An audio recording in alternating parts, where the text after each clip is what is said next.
or flair, and next week it's going to be something else. So my question as we come here today is, I don't know your story and I don't know where you are at, but in this world of change, in this world where we are constantly moving, and next week it's going to be something else, and the next 5 minutes it's going to be some other celebrity or some other fad or some other thing, and one more disaster in the world, where do we find our rest?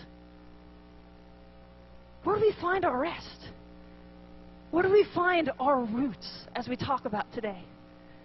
This concept of being rooted.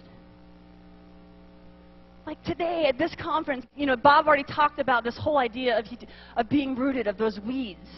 And so much in our lives, like what he talked about, is up here. The outside. The clothes that we wear, and the bumper stickers on our car, and the necklace around our neck. And yet we can hide our whole lives up here. But at this conference, like what God really wants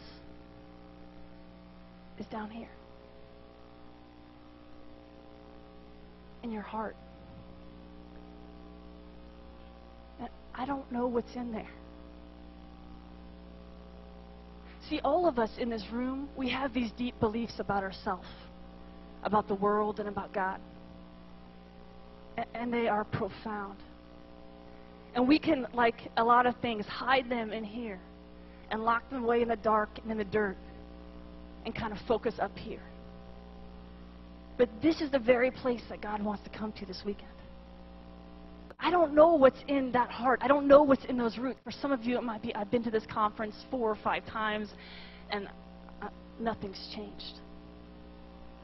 For some of you, it might be this root down here that says, like, my dad left me when I was a little kid, and I don't really believe I'm worth much.